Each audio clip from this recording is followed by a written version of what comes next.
This is Aventura. We're taking a drive through the area to show everybody at home.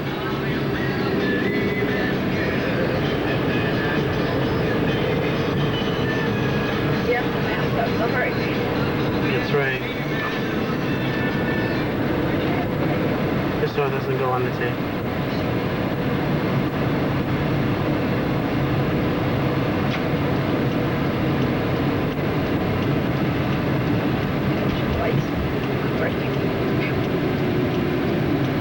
Lights are off. That's a constant problem around here, right, Egg? Yeah. Oh, what next? You know where Point East Drive is. We'll go there first. Well, I'm going to Alright, go to McDonald's. food first. Food, which is a hard quantity to get around here. Just hoping McDonald's is open. Yeah, I think the place earlier. Because you really don't have clean water to wash the dishes with, and I don't want to. Right. This is a really interesting intersection to turn.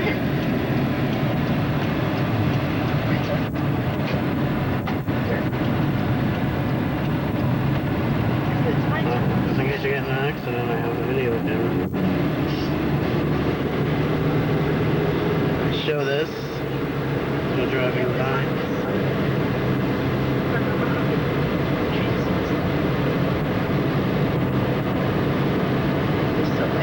You can see the terraces on some of these places that are ripped out. Yeah, the trees in the road. I'm missing some people moved down.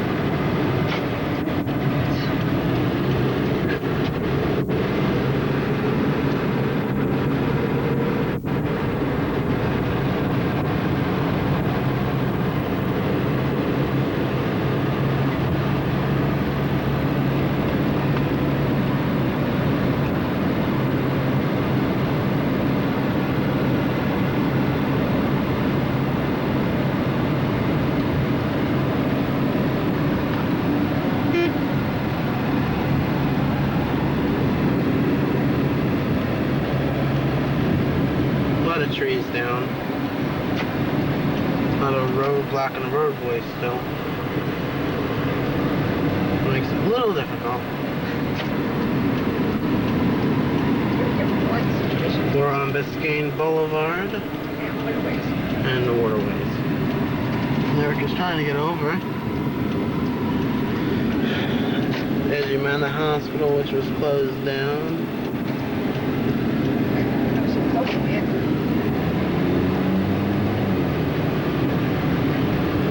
Blinking light. The aftermath of Hurricane Andrew, which is now headed towards New Orleans.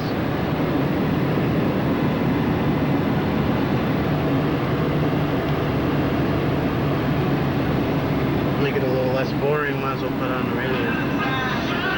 Begins to whip up. There is some hope that the storms This in is the island Channel 4. west Broadcast on Y100. sparing some lives because that area of Louisiana, western Louisiana, has open coastland. It's sparsely populated. In fact, it's a lot of swampland. Paul Hook is reporting live from New Orleans. So if there is any good news, it is that it's going into more of a sparsely populated area. Well, and as Paul talked about, here we sit right on the water. New Orleans sits right on the water, but that is all swamped. The southern part of New Orleans, the cities are inland. And I do have the 6 p.m. location of the storm, and it's 115 miles due south of New Orleans, but moving at an angle to the coast. It puts it about 165 miles southeast of Lafayette, Louisiana, still moving about 17 miles per hour. So it looks like strong winds have reached the coast, but they're not populated coast at this point.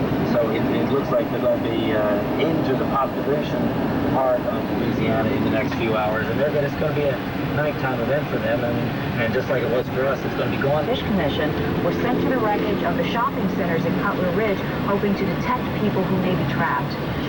Well, yeah, one of the things I don't know, I guess it's hard to imagine that someone hasn't been down virtually every street in South Dade. You would think. We just really don't know. We were talking just a minute ago. We had a report that there was speculation that there were many more people dead. That there were more people dead, and potentially many more people dead. And they were using those dogs. We don't know really how far they've gotten in examining some of these totally devastated neighborhoods. That's right, and it's hard to understand the scope of this until you see the devastation seen from the helicopter. In fact, let's go right now to Sky 4. Carrie Sanders is standing by. Carrie? Well, that's a good question. You know, Brian will go down there. I stopped earlier today. I went down to the checkpoint, and I talked to one of the families that had been turned around by the state troopers. This was a family from France that was vacationing in South Florida. They had been in the Keys. They were told to evacuate, so they packed up their belongings and headed north. They've never seen...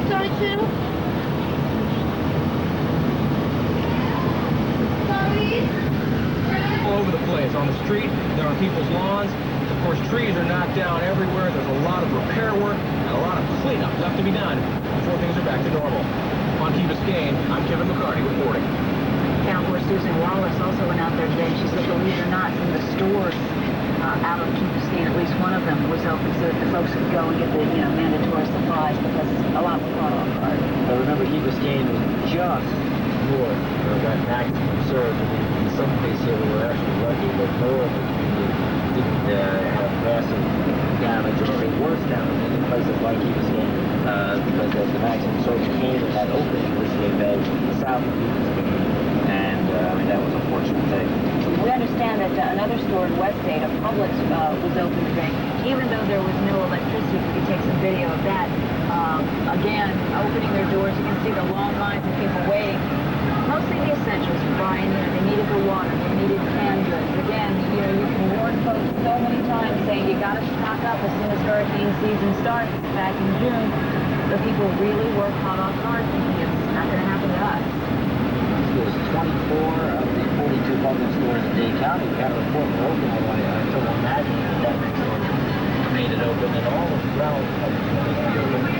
And the Dixie's in South Dade that could were giving away water.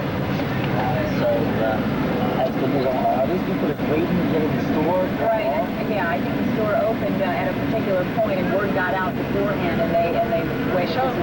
You got Molly, are you out there? Are these people waiting prior to the opening? That's what they were doing there. I believe so.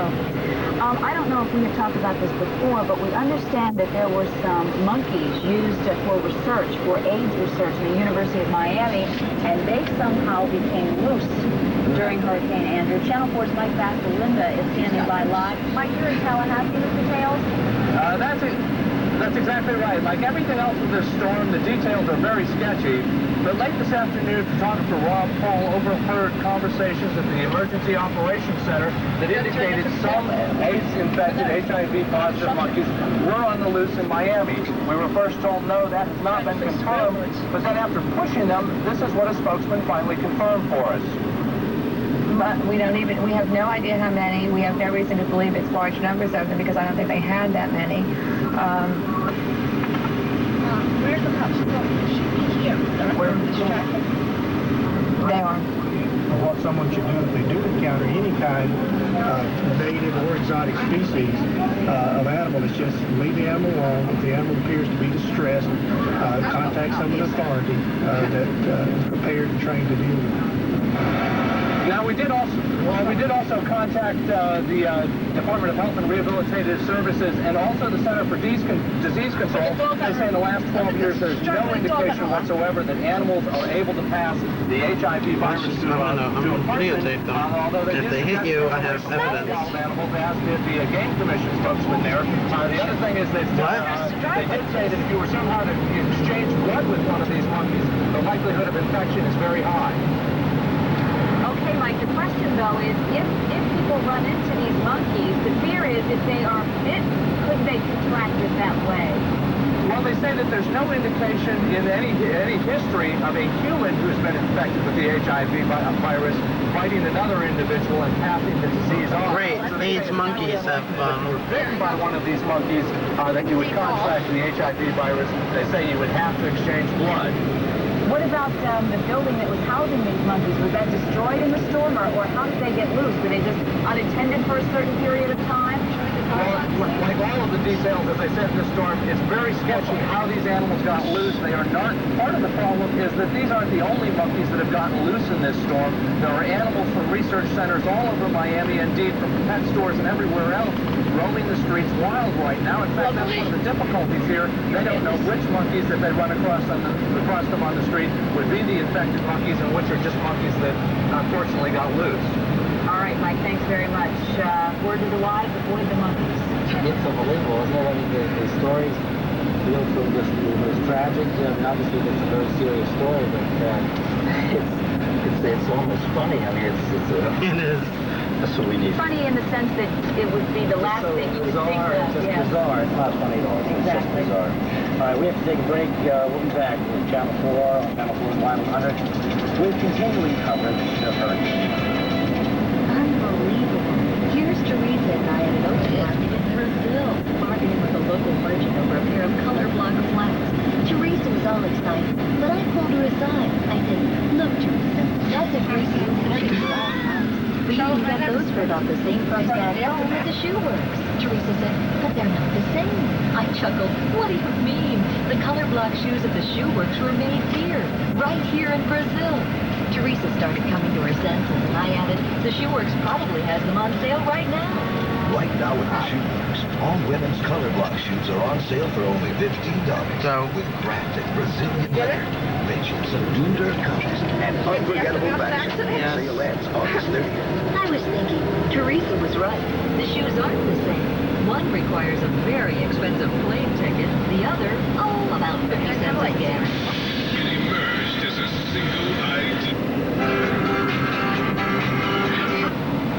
God. This particular area got hit. At 624-2273 between 7 and 5 for more information. Fort Lauderdale City Water is safe for drinking. All City of Fort Lauderdale water utility customers, including those in the cities of Lauderdale by the Sea, Oakland Park, and Wilton Manors, can use the tap for drinking water. And the A1A from Northeast 19th Street south to South Beach, Bahia Mar is closed until further notice. Blowing sand down trees and power lines make the road impossible. The all clear will be given after the cleanup is finished. In the meantime, Broward County Transit will furnish shuttle service, which will run along Birch Road between the Howard Johnson Ocean Edge at Vista Mar and A1A and Bahia Mar. Those with necessary business at the beach should park west of the Las Olas Bridge and walk to Birch Road, where they'll be picked up at points along the road. Some school information, Northwest...